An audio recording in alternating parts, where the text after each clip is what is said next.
Қазақ ордасының ханы, қазақ мемлекетінің тарихындағы аса көрнекті мемлекет қайраткері. Абылай хан, шын есімі Әбілмансұр, 1771-1781 жылдар аралығында билік құрған қазақ хандығының 18-ші ханы. Қазақ ордасының тарихындағы ең ұлы хандардың бірі. 20 жасында хан сайланған Абылай жарты ғасырға жуық хандықты абыроймен басқарды. Ол зерделі саясаткер, білімді дипломат, дарынды қолбасшы болды. Оның көздеген мақсаты мемлекетті нығайту еді. Ол сыртқы жаулардан қорғану үшін 300-дің басын біріктірді. 1743 жылы Түркістан қаласында 300-дің хандары, сұлтандары, батырлары бір тудың астына бірігіп, Абылайды ресми түрде хан етіп сайлайды. Ол билік құрған жылдары алғаш рет қазақтар мен қалмақтар арасында бейбіт келісім жасалды.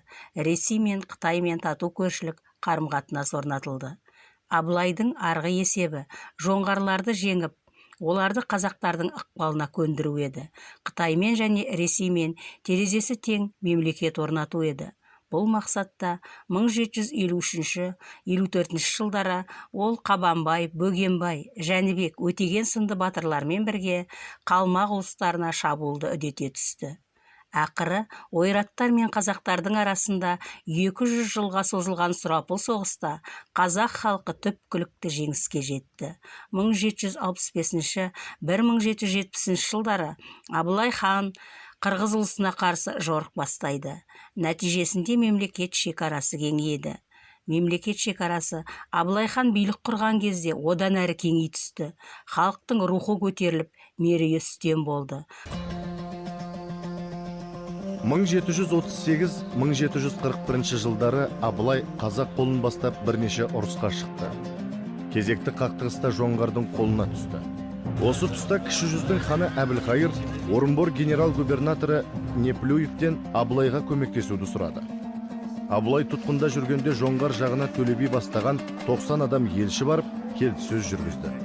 Ақыры 1743 жылы қыркүйектің 5-інде сұлтан жоңғардан босап шықты. Абылай орыс пен Қытай империялары арасында қалған қазақтың бостандығын сақтауға тырысты. Шың империясына 1757-1777 жылдар арасында 10 елшілік жіберді. Қытайда орыста Абылайға шын ниетімен көмектеспеді.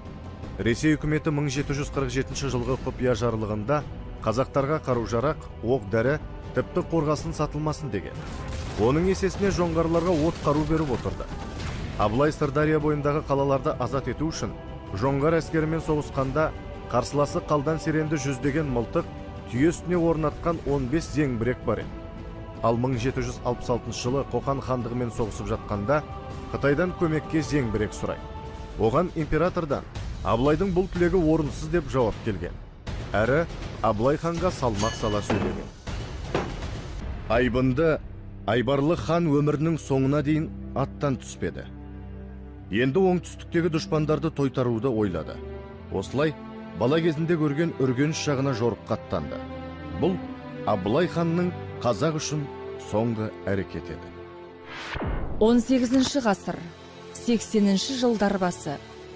Абылай хан түрлі заманда, түрлі табанда қалған қазақты тұтастыруға бар ғұмырын арнады.